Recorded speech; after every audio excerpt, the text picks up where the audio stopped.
Sa mga maiinit na balita ngayong tanghali. Naarestong kapwa akusado ni Apollo Kibuloy. Dinala na sa Campo Crame. Mga otoridad nakatatanggap na ng maraming impormasyon sa kinaroroonan ng iba pang mga sangkot sa kaso. Ilang kongresista tinuligsa ang pahayag ni Vice President Sara Duterte hinggil sa pagiging designated survivor. Bank accounts at mga ari-arian ni suspended Bamban Tarlac Mayor Alice Go at iba pang sangkot sa iligal na pogo ipinapa-freeze sa AMLAC. Rollback sa presyo ng langis inaasahan sa susunod na linggo. US President Joe Biden nagkamali nang tawaging President Putin ang leader ng Ukraine. At mga dumalo sa Grand Fiesta ng Diyos ng MCGI nakasumpong ng paglingap sa kapwa. Free public services na handog sa ilang taga Melbourne, Australia, hinangaan. Magandang tanghali mga kasangbahay. Ngayon po ay araw ng Biyernes, July 12, 2024. At una sa mga balita ngayong tanghali. Good news para sa mga motorista. Matapos ang 4 na magkakasunod na linggo ng oil price hike, posibleng magpatupad ng rollback ang mga kumpanya na langis sa susunod na linggo. Batay sa resulta ng 4 na araw na oil trading sa international market, maaaring bumaba ng piso o mahigit pa ang presyo ng kada litro ng diesel at kerosene, habang inaasahan din na mababawasan ng nasa 70 hanggang 90 centavos ang presyo ng gasolina. Sa Lunes, iaanunsyo ang final oil price adjustment na ipatutupad sa araw ng Martes, July 16. Isang eroplano ng Cebu Pacific Air ang bahagyang nag-swerve sa may madamong bahagi ng taxiway sa Ninoy Aquino International Airport o NAIA. Base sa report ng Manila International Airport Authority o MIAA, nagsasagawa ng repositioning ang eroplano mula sa Bay 11 patungo sana ng Bay 122A sa Terminal 3 nang mangyari ang insidente ngayong umaga.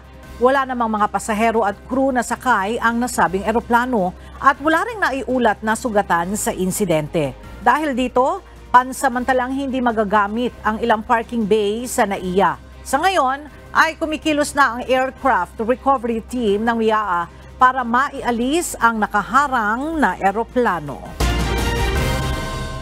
Ipinahayag ngayon ng Department of Transportation na natapos na ang isinasagawang inisyal na pag-aaral para sa planong pagtatayo ng cable car sa Metro Manila. Isa ito sa nakikitang solusyon ng Transportasyon o Transportation Department upang ibsan ang problema ng matinding traffic sa Kalakang, Maynila. At para sa detalye, may report si Asher Cadapan Jr. live. Asher, kailan ba target na simulan at matatapos itong planong paglalagay ng cable car sa Metro Manila? Ella, bago matapos ang panunungkulan ni Pangulong Ferdinand Marcos Jr. sa 2028 ay inaasa magiging operational na ang cable car sa Rizal Province. Habang sa taong 2026, 2 taon mula ngayon, ay inaasang magsisimula na rin ang aktual na konstruksyon ng cable car. Ito ang inihayag ng Department of Transportation o DOTR kasabay ng Build Better More o BBM Infrastructure Forum dito sa New Clark City, Tarlac. Ayon kay DOTR Undersecretary Timothy John Batan, bahagi ito ng Urban Cable Car Project ng ahensya upang matugunan ang problema sa mabigat na trapiko. Partikular na ito sa Metro Manila dahil konektado ang cable car na ito sa Manila East Road at Metro Rail Transit Line 4 Station sa Taytay, Rizal. We have a completed pre-feasibility study for our first and pilot cable car project that will connect MRT4. So remember, MRT4 goes into Taytay. So at the MRT4 Taytay station along Manila East Road, we are working on a cable car project going up to Antipolo. Kasunod ng inisyal na feasibility study ay isasagawa naman ang ikalawa at huling pag-aaral sa posibilidad ng pagpapatayo ng cable car. Dito na matutukoy ang mga kaukulang detalye ng Antipolo Cable Car Project, kabilang na ang disenyo nito at ang dami ng mga masisilbihang mananakay. Inaasahang matatapos ang pag-aaral na ito sa kalagitnaan ng susunod na taon. Ella, target ng DOTR na isagawa ang bidding ng proyekto sa katapusan ng 2025 o simula ng 2026 at bubuksan ang bidding sa foreign participants gaya ng France, Switzerland at Germany na gumagamit rin ng naturang teknolohiya. Yan muna ang latest. Balik sa'yo, Ella. Maraming salamat, Asher Cadapan Jr. Hindi dadalo sa darating na July 22 State of the Nation Address ni Pangulong Ferdinand Marcos Jr. si Vice President Sara Duterte. Sinabi ng pangalawang Pangulo na itinatalaga niya ang kanyang sarili bilang designated survivor. Hindi na nagbigay pa ng ibang detalye si VP Sara sa dahilan ng kanyang pagliban sa SONA. I will not attend the SONA. I am appointing myself as the designated survivor. Naniniwala naman si House Secretary General Reginald Velasco na maaaring nagbibiro lamang si VP Sara. Ayon kay Secretary General Velasco, tanging sa Estados Unidos lamang ang may itinatalagang designated survivor at walang ganito sa Pilipinas. Sa Estados Unidos, ang designated survivor ay isa sa mga opisyal ng pamahalaan na maaaring humalili sa Pangulo na inilalayo kung nagtitipon ang mga nasa presidential line of succession gaya ng State of the Union Address upang matiyak na may papalit bilang Pangulo sakaling may mangyaring catastrophic o mass casualty event. Sa Pilipinas naman, ang Vice Presidente ang nakatalagang humalili sa Presidente sakaling masawi ito o mawala ng kapasidad na mamuno sa bansa. Kasunod ng Vice President sa presidential line of succession, ang Senate President, House Speaker at Chief Justice ng Supreme Court. Tinuligsa ng ilang kongresista ang pahayag ni Vice President Sara Duterte na itinatalaga nito ang sarili bilang designated survivor at hindi dadalo sa ikatlong State of the Nation Address o SONA ni Pangulong Ferdinand Marcos Jr. Ayon sa mga mambabatas, bilang isang mataas na opisyal ng pamahalaan, may epekto ang mga pahayag ng Vice Presidente. At para sa detalye, makibalita tayo kay Rosalie Coz live. Rosalie, may partikular na ba panawagan ang mga kongresista kay VP Duterte kaugnay ng sa pag-appoint niya sa kanyang sarili bilang designated survivor? Ella, bilang isang leader, dapat maging maingat sa pagsasalita si Vice President Sara Duterte. Ito ang posisyon ng mga kongresista kasunod ng kontrobersyal na pahayag ng pangalawang Pangulo. Ayon kay VP Duterte, hindi ito dadalo sa ikatlong State of the Nation Address o SONA ni Pangulong Ferdinand Marcos Jr. sa July 22 at itinatalaga ang sarili bilang designated survivor. Batay kay House Assistant Majority Leader Lanao del Sur 1st District Representative Sia Alonto Adjong, hindi nakakatuwa ang mga biro tungkol sa national security at succession. Bilang isang leader, dapat magbigay halimbawa at maging responsable anya si VP Duterte at huwag lumikha ng panic. Ayon naman kay One Rider Party List Representative Rog Gutierrez, seryosong event ang SONA at kung taken out of context ang pahayag ng Vice President ay makapagpapalala ito ng mga espekulasyon at mawawalang kabuluhan ang kahalagahan ng SONA. Giit naman ni Ako Bicol Party List Representative Jill Bongalon, House Assistant Majority Leader, ang dapat pagtuunan ng pansin ng mga leader ng pamahalaan ay kung papaano maisusulong ang pag-unlad ng Pilipinas, hindi ang theatrics. Sa Estados Unidos, tumutukoy ang designated survivor sa isang individual na nasa presidential line of succession. Hinihiwalay ito sa malaking events kung nasaan ang Pangulo para matiyak na may hahalili sa posisyon sakaling may masamang mangyari sa presidente. Pero dito sa ating bansa, sinusunod natin yung nakalagay sa saligang batas, kung saan ang pangalawang Pangulo ang first in line na hahalili sa presidente kung hindi na nito magagampanan yung kanyang tungkulin. Balik sa iyo, Ella. Maraming salamat, Rosalie Coz. Hindi inaprobahan ni Pangulong Ferdinand Marcos Jr. ang panukalang batas na naglalayong magpakilala ng mga pagbabago sa Philippine National Police o PNP. Ayon sa pahayag ni Executive Secretary Lucas Bersamin, matapos ang maingat na pagsusuri, napagdesisyonan ni Pangulong Marcos Jr. na i-veto ang panukalang batas para sa reforma ng PNP upang masiguro na ang anumang pagbabago sa ating pulisya ay makatarungan, malinaw at tunay na kapaki-pakinabang para sa lahat ng kasangkot. Dagdag pa ni E.S. Bersamin na maaaring magkaroon ng hindi patas na pagbabago sa sweldo ng mga pulis ang nasabing panukala. Ayon kay Pangulong Marcos Jr., ang mga probisyon sa panukalang batas ay taliwas sa administrative policy ng administrasyon at maaari lamang magdulot ng kalituhan sa mga umiiral na polisiya. Lumagda kahapon ang United Nations ng Declaration of Cooperation kasama ng Department of Justice o DOJ hinggil sa pagsasagawa ng forensic examination sa pagkamatay ng bawat bilanggo na nasa ilalim ng Bureau of Corrections tulad ng New Bilibid Prison o NBP. Ang detalye sa ulat ni Dante Amento. Kahit bilanggo ay may karapatan na igalang at makakuha ng hustisya.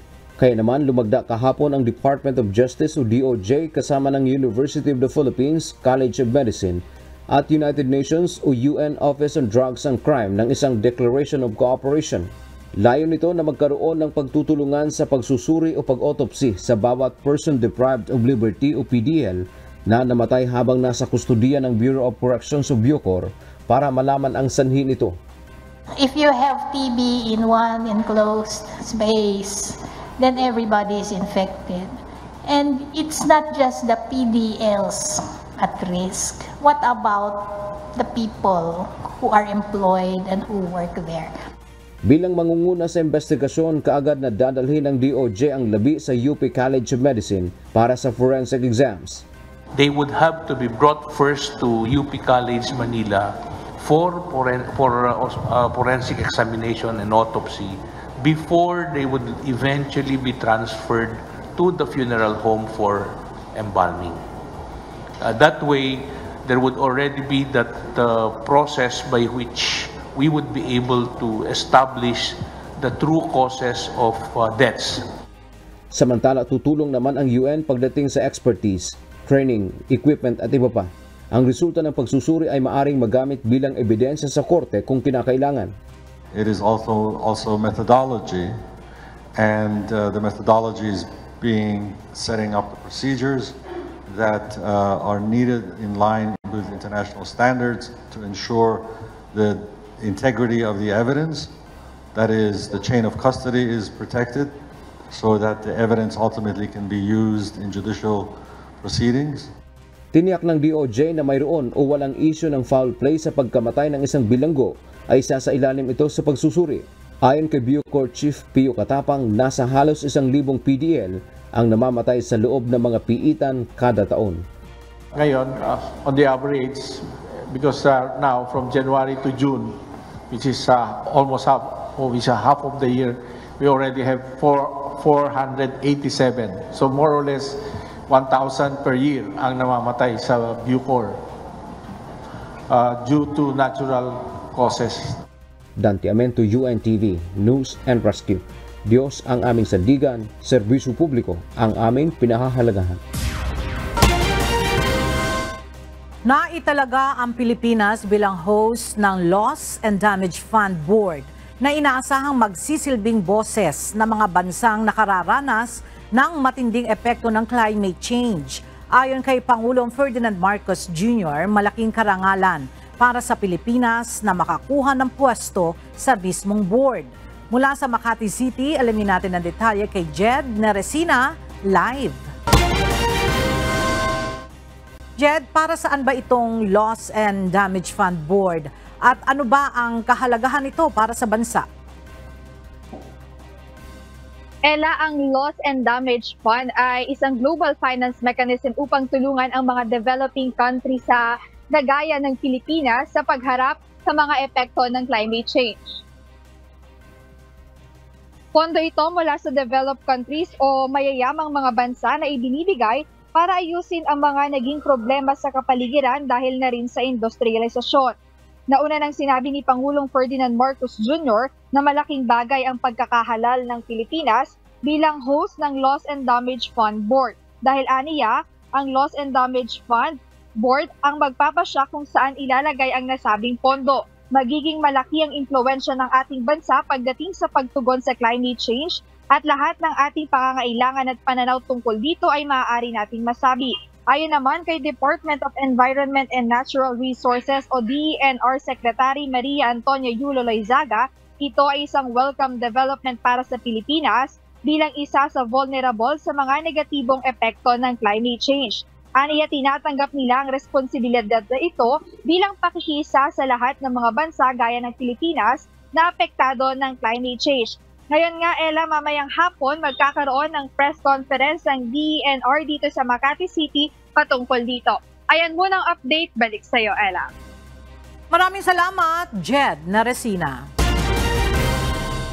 Patuloy ang pag-iikot ni Pangulong Ferdinand Marcos Jr. sa mga lugar na naapektuhan ng El Niño phenomenon.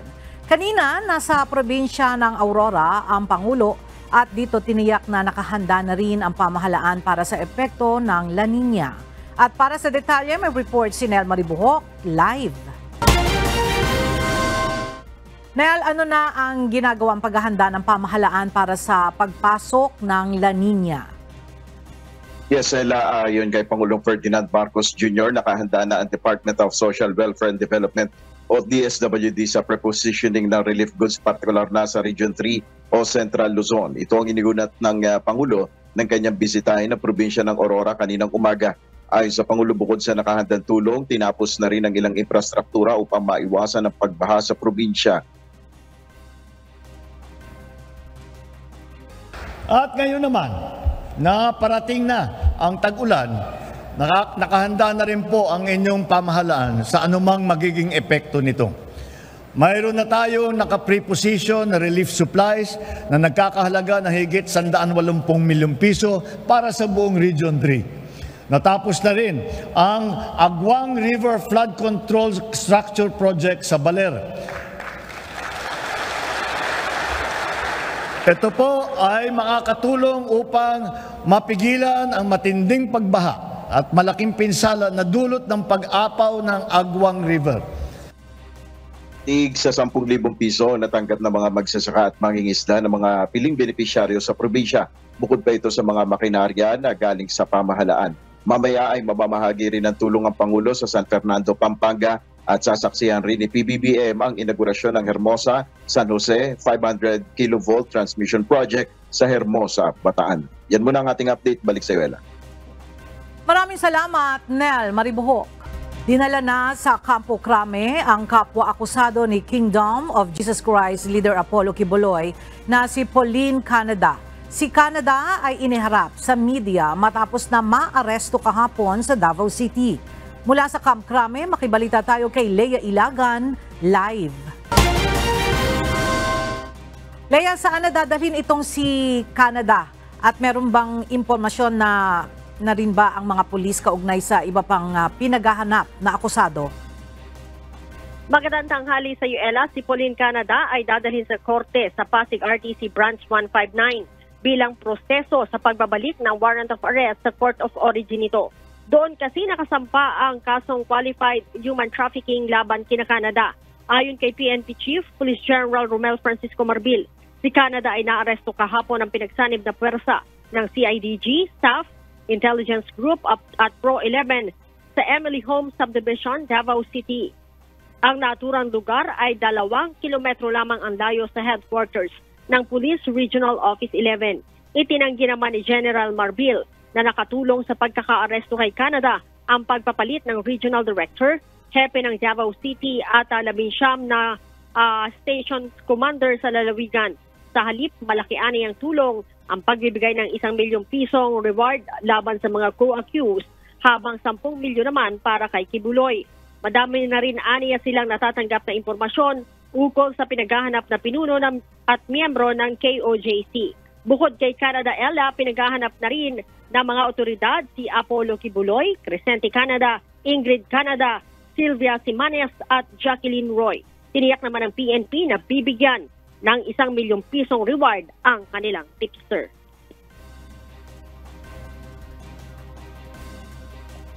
Ella? Alright, maraming salamat, Leia Ilagan. Samantala, nakatatanggap na umano ng impormasyon ng Philippine National Police o PNP sa hinahanap na leader ng Kingdom of Jesus Christ na si Apollo Kibuloy. Ito ay matapos na i-anunsyo ang 10 milyong pisong pabuya sa sinumang may impormasyon sa kinaroroonan nito. Sinabi ni PNP Public Information Office Chief Police Colonel Jean Fajardo na pinag-aaralan na rin nila ang pagbibigay ng hiwalay na reward mula sa sinumang makapagbibigay ng impormasyon para sa ikadadakip ni Kibuloy. Nanawagan din ang PNP sa publiko na huwag gawing biro ang ginagawang paghahanap sa televangelist dahil seryoso ang mga kaso nito. Huwag po nating kalimutan na yung kabilang parte po na sumisigaw po ng hustisya, may mga batang allegedly, di umano, ay minolestya at naging subject for trafficking. This is very serious matter po, very serious offenses po.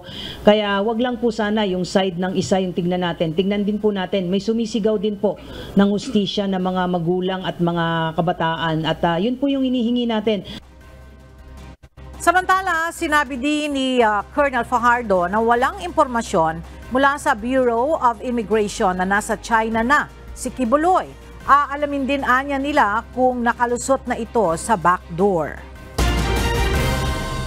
Walang kinalaman sa politika ang ilang beses na pagpapalit ng direktor ng Davao City Police Office. Ayon kay PNP Public Information Office Chief Police Colonel Jean Fajardo, pansamantala lamang na itinalaga ang mga naunang opisyal habang wala pang napipili na ipupwesto bilang bagong City Director ng Davao Police. Narito ang report ni Leia Ilagan. Normal na proseso ang pagpapalit ng hepe ng mga police station sa buong bansa, lalo na at bago ang regional director ng mga ito. Kagaya na lang na nangyari sa pagpapalit ng 19 na station commanders ng Davao Police. Ayon kay PNP Public Information Office Chief Police Colonel Jean Fajardo, diskresyon o karapatan ng bagong regional director ang pagpapalit ng mga tauhan na kanyang pinagkakatiwalaan at makatutulong sa pagpapatupad ng mga programa sa lungsod. 3 weeks after his assumption po, bumaba na po siya sa mga police station, nagkaroon na po ng evaluation and assessment. So he was given the discretion and authority to select kung sino po yung mga officers na sa tingin po niya ay makakatulong po niya para ilatag po at i-implement yung mga programang. Itinanggi din ni Colonel Fajardo na may bahid ng politika ang ilang ulit na pagpapalit ng direktor ng Davao City Police. We want to assure everyone na this is far from reality yung nangyayari po na sinasabi nga. Dinudugtong po itong mga nangyayari po sa Davao because of the current political issues po. Aniya, pawang mga officer in charge lamang ang designation kina Colonel Lito Patay at iba pang naunang opisyal habang wala pang napipili para maging direktor ng pulisya sa lungsod. Ang pagkalalagay po kay Colonel Patay is just a temporary thing po on OIC at concurrent po siya as Chief Operations po. Napagdesisyon po ng PNP leadership po ng Pro 11 na ilagay po ang isang tao na particularly in the person of Colonel Marantan na maging acting director po in a permanent capacity po.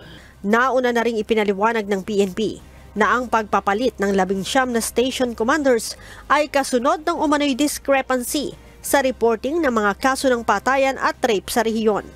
Kung matatandaan mo, may nauna na po tayong nirelieve yung 34 or 35 PNP personnel, including po yung city director po ng Davao City Police Station to give way po doon sa ongoing investigation with respect po doon sa 7 deaths recorded in a week.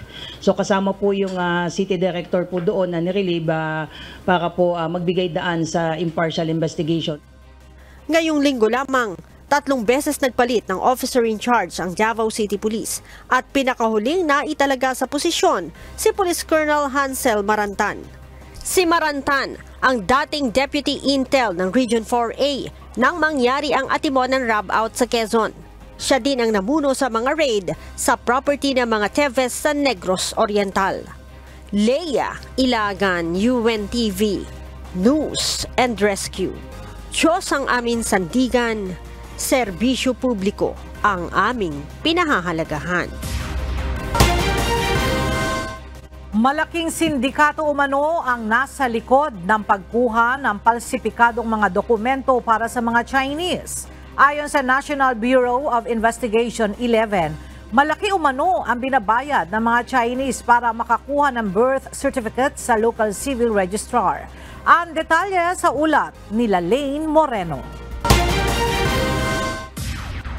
Iniimbestigahan na ng National Bureau of Investigation 11 ang malaking sindikato na nasa likod ng kuha ng palsipikadong mga dokumento para sa mga Chinese nationals.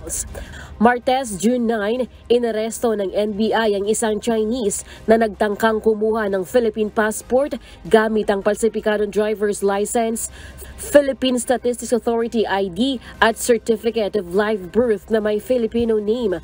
Nakasaad sa dokumento ng suspect na 2013 pa ito kumuha ng live birth sa local civil registrar ng Santa Cruz, Davao del Sur. Doon nadiskubre ng NBI na may halos 200 pang Chinese national na inisyuhan rin ng mga palsipikadong dokumento noong 2018 at 2019.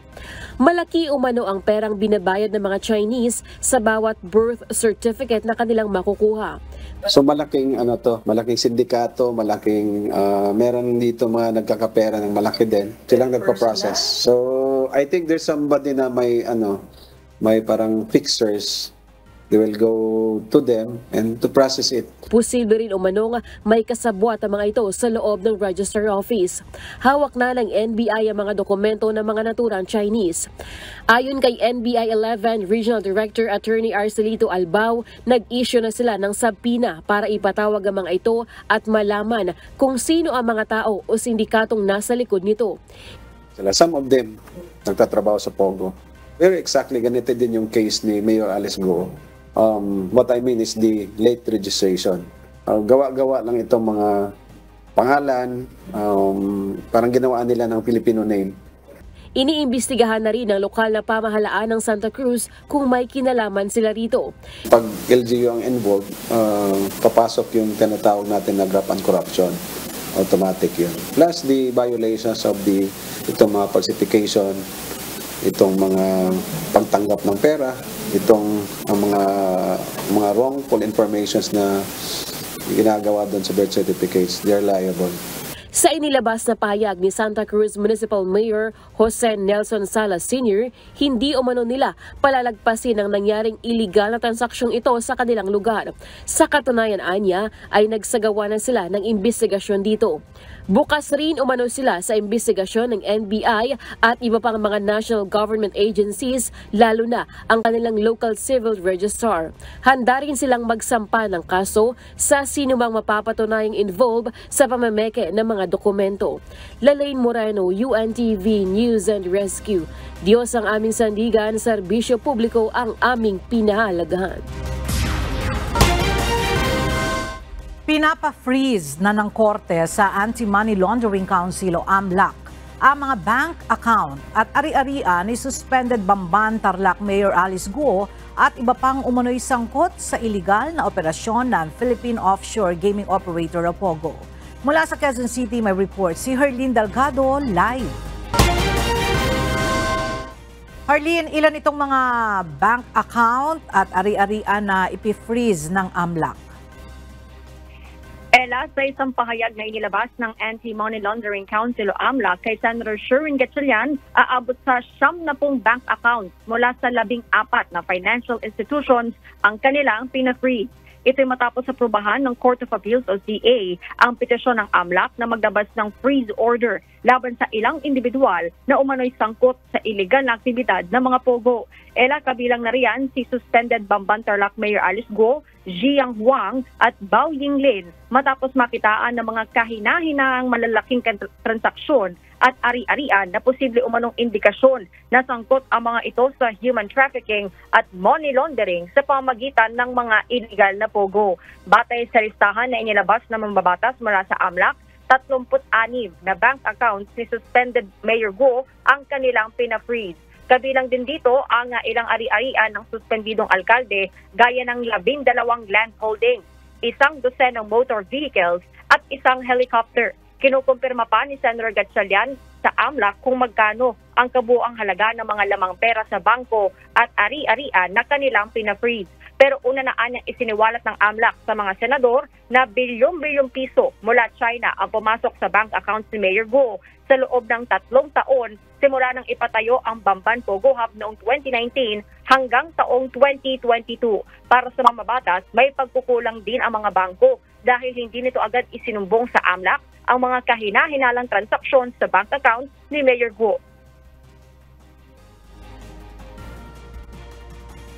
Yung pag-freeze ng mga assets and accounts, ang ibig sabihin dito, hindi ma-justify ni Alice Guo sa nagagaling yung pera niya. Kaya nagtataka nga kami, paano nagawa yung Bamban Pogo Hub, no, na ang halaga 6 billion, pero hindi lumalabas sa any of their financial statements. Itong AMLAC report, napakahalaga ito dahil dito natin makikita na yung pera na nanggagaling sa iba't ibang lugar, pumapasok sa bank account ni Alex Guo in the amounts of billions, tapos lumalabas to sa iba't ibang individuals at corporations. Bakit in 2019 walang na-report? Ngayon lang 2024 na-report. So meron din akong suspetsa na itong mga bangko, meron din ganitong kuntsabahan. Ela, ipapadetalye ni Senator Gatchalian sa AMLAC ang saklaw ng freeze order sa susunod na pagdinig ng Senado. At yun muna ang update. Balik sa'yo, Ela. Maraming salamat, Harleen Delgado. Ginugunita ngayon ng Pilipinas ang ika-8 anibersaryo ng Permanent Court of Arbitration ruling noong 2016 kung saan idineklara ng The Hague na ang Pilipinas ang may karapatan sa West Philippine Sea at invalid ang sinasabing 9-dash line ng China. Sa isang pahayag, sinabi ng Department of Foreign Affairs na sa nakalipas na 8 taon, patuloy ang Pilipinas sa ating commitment na protektahan ang ating teritoryo at isulong ang kapayapaan sa West Philippine Sea sa gitna ng mga harassment na ating nararanasan. Dagdag pa nito, ang nasabing arbitral ruling ay lalo lamang nagpapatibay ng United Nations Convention on the Law of the Sea na nagbibigay proteksyon sa maritime rights ng Pilipinas sa West Philippine Sea. Nananawagan naman sa pamahalaan ng ilang grupo at mga advocates upang opisyal na ideklara ang July 12 bilang West Philippine Sea Day. Ayon sa Atin Ito Coalition, magbibigay ito ng kamalayan sa mga Pilipino tungkol sa kahalagahan ng makasaysayang tagumpay ng bansa laban sa China. Mahigit 200 advocates ang nagtipon kanina sa Boy Scouts Monument sa Quezon City upang makiisa sa panawagan. Nagtipon-tipon din ang mga mangingisda sa Zambales upang makiisa sa advokasya. Nakumpiska ng Bureau of Customs sa BOC sa Ninoy Aquino International Airport ang 20 pakete ng pinaniniwalaang shabu. Ayon sa BOC, idineklarang mga dokumento ang nasabing kontrabando. Subalit, nadiskubre sa physical examination na naglalaman pala ito ng iligal na droga na nakasilid sa maliliit na plastic packs. Galing umano ng Muntinlupa ang shipment at dadalhin sana papunta ng Italy. Ayon sa BOC, tinatayang aabot sa 100 gramo ang nasabat na iligal na droga na nagkakahalaga ng nasa 600,000 pesos. Agad namang i-turn over sa Philippine Drug Enforcement Agency ang mga nakumpiskang droga para sa isasagawang investigasyon at pagsasampa ng kaukulang mga kaso.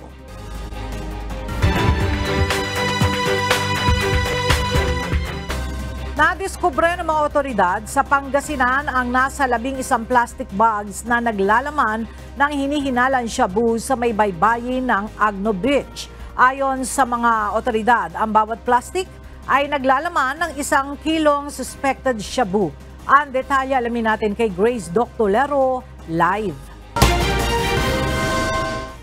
Grace, base sa investigasyon ng mga otoridad, meron ba silang nakikitang may kaugnayan itong mga nadiskubreng droga sa Pangasinan doon sa napabalitang floating shabu sa Ilocos Sur noong nakaraan?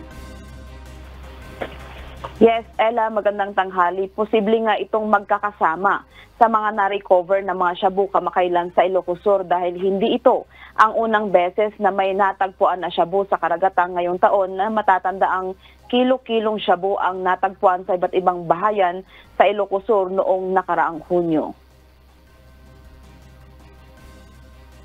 Napulot ng ilang kabataan ang mga plastic bags na ito sa dalampasigan ng Barangay Baruan. Kwento ng 6 na kabataang nakakita, June 16, nagtungo sila sa dalampasigan para mag-picnic. Nang makita nila ang mga plastic bags, binuksan nila ang mga ito o ang plastic bags at pinaglaruan sa pag-aakalang tawas ang laman nito. Nalaman na illegal na droga ang laman ng mga plastic bags nang makita nila ang information dissemination ng pulisya hinggil sa mga nare-recover na droga. Umaabot sa mahigit 70 milyong piso ang halaga ng shabu. Sa inilabas na pahayag ng Pangasinan Police Provincial Office, umaabot ng mahigit 71.8 million ang halaga ng nasabing shabu. Tumitimbang naman ito ng 10,570.60 grams kung saan siyam sa mga ito ay silyado pa. Ayon sa mga otoridad, may mga Chinese markings ang mga plastic bags na naglalaman ng illegal na droga. At posible itong magkakasama sa mga na-recover na mga shabu kamakailan sa Ilocos Sur dahil hindi ito ang unang beses na may natagpuan na shabu sa karagatan ngayong taon na kung kailan matatandaan, kilo-kilong shabu ang natagpuan sa iba't ibang bayan sa Ilocos Sur noong nakaraang Hunyo. Mayroong na-recover na floating shabu sa Kawayan, sa San Juan, Santa Maria at Magsingal. Sa ngayon ay iniimbestigahan pa kung saan ito nanggaling ang milyong-milyong pisong halaga ng mga na-recover na droga sa bayan. Yan muna ang balita mula dito sa Baguio City. Balik sa'yo, Ella. Maraming salamat, Grace Doctolero. Binuksan na sa probinsya ng Bulacan ang pinakabagong eye facility na layong maserbisyuhan ang mga residente na mayroong problema sa kanilang paningin. Mula sa Malolos, Bulacan, makibalita tayo kay Nestor Torres, live. Nestor, saan dyan sa Bulacan matatagpuan yung bagong eye facility at papaano ang proseso para sa mga nais na magpagamot? At yan ba ay libre para sa ating mga kababayan? Ella, tama ka. Ito ay libre para sa lahat ng mga kababayan nating gustong magpa-check up at magpagamot. Pero may proseso at kailangan na magtungo sila from Monday to Friday. At ito ay matatagpuan sa compound o sa tabi lang ng Bulacan Medical Center. Magdadalawang linggo nang nag-ooperate ngayon ang Department of Ophthalmology and Visual Science and Physical Therapy and Rehabilitation Medicine Section ng eye facility ng Bulacan Medical Center. Kung dati ay eye-centered lang ang ginagawa sa BMC, ngayon ay malaki na ito at kinumpleto na ang gamit para sa mga pasyente. Ilan sa mga ino-offer na serbisyo ay para sa Operation Cataract, Comprehensive Ophthalmologist, Glaucoma Services, Retina Service, Pediatric Ophthalmology, Surgery and Microsurgery, Eye Laser Treatment, Refraction, Spectacle Correction. Monday to Friday ang schedule ng check-up mula alas 8 ng umaga hanggang alas 5 ng hapon. Libre ito sa mga magpapakonsulta pero sa mga operasyon kailangan ay may PhilHealth card para magamit sakaling may operasyon. Pwede rin itong ilapit sa Malasakit Center. Ang kay Dr. Joy De Leon, BMC Head ng Department of Ophthalmology and Visual Sciences, prioridad niya sa pasilidad ay ang mga taga Bulacan o Bulakenyo pero pwede rin naman silang tumulong kahit hindi mga taga Bulacan.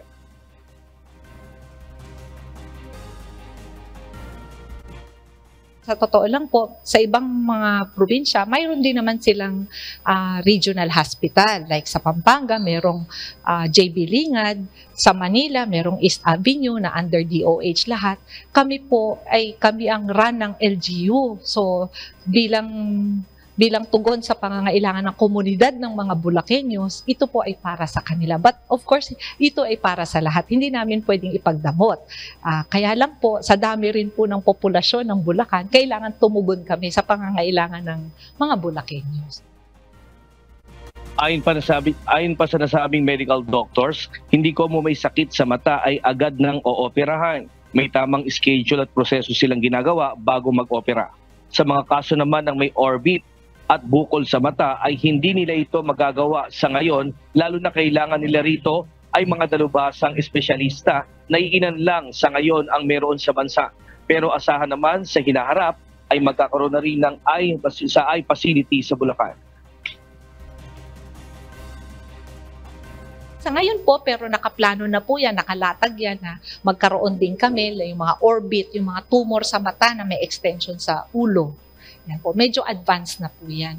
So wala pa po kaming subspecialist doon, but meron na po kaming nakaabang, nag-iimbita na po kami kasi kakaunti pa po sila. Kadalasan po sila yung mga orbit specialist nasa malalaking tertiary hospital na mga training hospital. Samantala, air condition ang mga room at mga bago rin ang mga aparato at mga machine na ginagamit nila sa operasyon na provided ng Bulacan Provincial Government. Sa ngayon, hindi bababa sa 20 kada araw ang pasyente na kanilang natutulungan at siserbisyuhan habang naglalagay naman sila ng schedule sa mga under operation. At yung ating latest live mula dito sa Malolos, Bulacan. Balik sa iyo, Ella. Maraming salamat, Nestor Torres.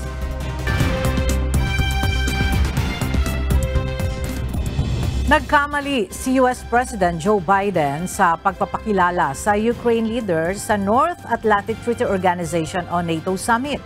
Tinawag niya si Ukraine President Volodymyr Zelensky na President Putin habang nasa isang press conference kaugnay ng suporta ng NATO sa Ukraine. Itinama naman niya ang kanyang sarili bago magsalita si Zelensky. Ang insidenteng ito, bukod pa sa napaghalo nito ang pangalan ni Vice President Kamala Harris at katunggaling si Donald Trump nang sagutin ang tanong ng isang reporter sa press conference. Gayunman, inaasahang palalalain ng insidente ang pangamba kaugnay ng mental fitness ni Biden para sa kanyang re-election bid. And now I want to hand it over to the President of Ukraine, who has as much courage as he has determination. Ladies and gentlemen, President Putin. President Putin. He's going to beat President Putin. President Zelensky. I'm so focused on beating Putin, we got to worry about it. Anyway, Mr. President. I'm better. You are a hell of a lot better. Isang Australian soldier at kanyang asawa ang arestado at sinampahan ng kaso dahil sa pang-espiya para sa Russia. Batay sa mga investigador, nakakuha ng Australian Defence Force material ang mag-asawang Russian-born Australian citizens at ibinahagi sa Moscow. Ayon naman sa Australian Police, walang malaking military secrets ang nakompromiso. Ito ang unang pagkakataon na ginamit ang mas mahigpit na foreign interference laws upang magsampa ng espionage charges. Namatay ang 77 pilot whales sa isang major stranding sa Orkney Beach sa Scotland. Pinaniniwala ang pinakamalaking stranding ito sa loob ng ilang dekada. Hindi pa matukoy ng mga eksperto ang dahilan ng stranding.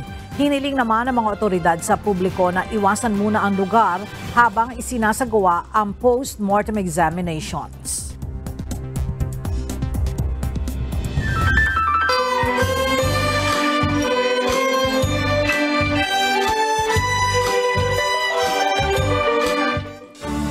Nakasumpong ng lingap at biyaya sa pagdiriwang ng Grand Fiesta ng Diyos ng Members Church of God International o MCGI ang mga kababayan nating may karamdaman at may kapansanan mula sa mga probinsya sa Central Luzon.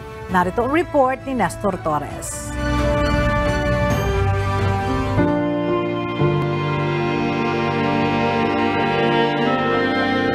Tapat nga kami na nandito na at natao naman na pista ng Diyos.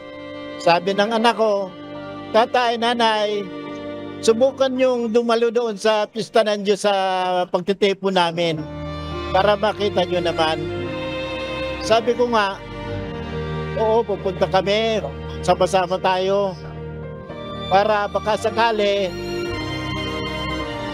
bigyan tayo ng kaunting parang palubag sa loob namin na magkaroon siya ng wheelchair. 23 taon nang inaalagaan ni Mang Agustin ang asawang si Lola Elsie na isang stroke patient. Sa edad na 77 years old ay 4 na beses na itong na-stroke. At sa kasalukuyan ay bedridden na at may sakit pang diabetes. Mula Tarlac ay nagsadya pa sila sa Apalit, Pampanga para makapagpa-check up at sa pagbabaka sakaling mabigyan ng wheelchair.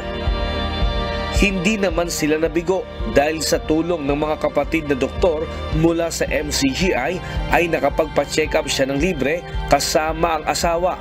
Bukod pa syempre ang bagong wheelchair na ibinigay para kay Lola Elsie. Na matagal ng pangarap namin na magkaroon ng sarili siya. Dahil hindi na po siya nakakalakad kahit sa pamamagitan ng wheelchair. Matutupad na rin po yung makapag-gala-gala siya kung sa lugar sa may bahay namin. Napatunayan ko po sa aking sarili na dito po sa pamunuan ng MCGI, pantay-pantay po ang tingin sa mga tao na kung nakakailangan ng tulong, gamot, ay bukal sa kalooban nilang ipinagkakaloob sa aming mga nangangailangan. Ilan lamang sina Mang Agustin at Lola Elsie sa libu-libong na paglingkuran sa libreng medical services sa Piyesta ng Diyos sa Apalit, Pampanga. Hindi lang medical check-up at gamot ang natanggap ng mga dumalo, kundi meron ding nakapagpabunot ng ngipin at nakakuha ng libreng salamin. May 5,000 beneficiary din na nakapag-uwi ng libreng groceries sa kanilang mga pamilya mula sa MCGI Free Store. Kagaya ko po na lang isang vlog na mga buong mundo na magkakapatid na may kapansanan na lagi kami nililingap ng mga kapatid. Napakalaga po ng Pista ng Diyos, napakasaya. Kahit hindi ko makita bro, sa kinig ko lang napakasaya ng mga kapatid, mga kapwa-tao natin na Pista ng Diyos, napakasaya, libreng gamutan, libreng gupitan, libreng grocery. Wala ring uuwing gutom dahil sa dami ng inihandang pagkain at delicacies mula sa Bulacan, Pampanga, Nueva Ecija at Tarlac. Okay po, nakakakain na kami ng masarap na lechon ng MCGI. Thank you! Sa susunod na taon, magbabalik kami. Masarap na lechon. May Piyesta ng Diyos sa MCGI. Nabusog ka na, may ani Diyos ka pa. Pinilahan naman ang public service booths ng iba't ibang ahensya ng pamahalaan na malaking tulong din para sila ay makapagparehistro sa SSS, PhilHealth, PhilSys at iba pa. Sa kanyang mensahe, binigyang diin ni Kuya Daniel Rason ang paglingap sa mga nangangailangan at ang paggawa ng mabuti na inihanda ng Diyos upang malakaran ng kanyang bayan. Kaya nga ang sabi ng Santiago 4:17, sa nakakaalaman wika ng paggawa ng mabuti at hindi ginagawa, ito'y kasalanan sa kanya. Ang kabutihang ito na itinuturo ng banal na kasulatan ang ibig po naming maitaguyod mula pa noon at hanggang sa kasalukuyan sa tulong at awa ng Diyos. Nestor Torres, UNTV News and Rescue. Diyos ang aming sandigan, serbisyo publiko ang aming pinahahalagahan.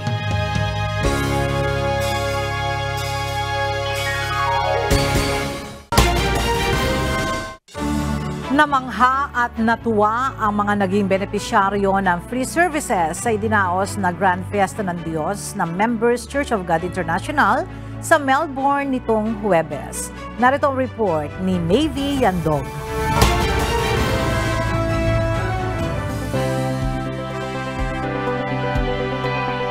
Hindi nagpahuli ang Members Church of God International o MCGI sa Melbourne, Australia sa pakikiisa sa pagdaraos ng Grand Fiesta ng Diyos noong Huwebes, July 11. Isinagawa ang aktibidad sa The Timber Yard sa pangunguna ng MCGI volunteers and professional service providers. Bago magbukas ang free services, nagdaos ng parada ang MCGI representatives and volunteers mula sa iba't ibang estado ng Australia. Naging tampok sa mga beneficiary ang pag-avail ng essential services na hindi karaniwang maikita sa Pilipinas o maging dito sa Australia ng libre. Kabilang na dito ang visa consultation, facial treatment at mole and skin tags analysis. Para naman sa ating kababayan na student visa holder, kamangha-mangha ang kanyang naging experience at higit na nakatulong sa kanya ang visa consultation service. I think the difference, like it's free and it's with someone that you feel comfortable with, like a fellow Filipino. So you're comfortable speaking in your own language. Ramdam naman ng mga kababayan natin na nakatanggap ng medical consultation at libreng vitamins and supplements ang saya sa pagtulong ng MCGI volunteers, kung kaya't nagpapasalamat din sila sa Diyos. Importante siya sa mga kababayan natin kasi nakakatulong siya talaga ng malaki. Dahil sa mga, yung may libre silang grocery at ang mahal ng mga bilihin ngayon. Kaya talagang malaking tulong. Kaabil po ako ng grocery, ganon, vitamins, nagpaano ng BP. Mga salamat sa Diyos. Maraming salamat po. Ayon naman sa service provider ng visa consultation booth, karamihan sa 34 beneficiaries ay may student visa issues. Ayun po ang kaibahan po sa atin kasi syempre andun po yung element ng pagtulong, paggawa ng mabuti. So, masasabi po namin, kami ni Sis Nina, na yung advice po namin may kasamang parang personal touch, or should I say, andun yung concern para dun sa welfare nung applicant, nung kumukonsulta. Kasi pag sa labas, lang sila parang all business sila. Masaya ring nakibahagi at naghatid ng free mobile dental clinic services sa 20 patients ang Teeth on Wheels, isang outreach mobile dental clinic based sa Melbourne. So for definitely dental treatment in Australia is a little bit like one of the expensive services in the world. So, but at least this is really good opportunity from you guys to provide this service for free for for people in the community. Which is really good, and we are happy to participate in this one. Nag-enjoy din ng mga dumayong bisita sa Lechon Station, free store, men's haircut, medical services, supplements, facial at massage therapy. Nagbigay naman ng mensahe ang overall servant ng MCGI na si Kuya Daniel Razon para sa mga kababayan natin dito sa Australia. Ano man ang mabuting pwede naming magawa, ay ini-accord po natin yon sa lahat ng ating mga kapwa-tao, maging hindi man namin kasama sa pananampalataya. Rest assured na bukas po ang pintuan ng MCGI sa anumang paraan na kami ay maaaring makagawa ng kabutihan sa inyong lahat. Maraming salamat po for the opportunity. Sa kabuuan, umabot sa 725 ang lahat ng nakisaya sa Grand Fiesta ng Diyos ng MCGI sa Melbourne, Australia. Naging daan ng Fiesta ng Diyos para ang ating mga kababayan dito sa Melbourne, Australia ay mamangha at makakuha ng free services mula sa kanilang kapwa Pinoy na mula sa members Church of God International o MCGI. Mavian Dog, UNTV News and Rescue. Diyos ang aming sandigan, serbisyo publiko ang aming pinahahalagahan.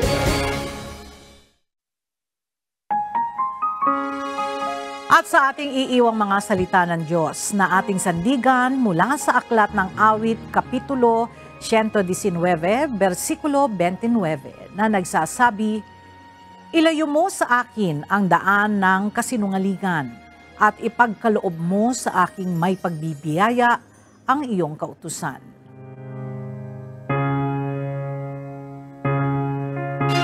At yan ang mga balitang aming tinutukan at inaksyonan dahil sa aming pagbabalita, una, ang pagkalinga sa kapwa. UNTV News o C-News may balita sa anumang panig ng daigdig. At dito sa UNTV, Diyos ang aming sandigan, serbisyo publiko ang aming pinahahalagahan. Magandang tanghali at happy weekend!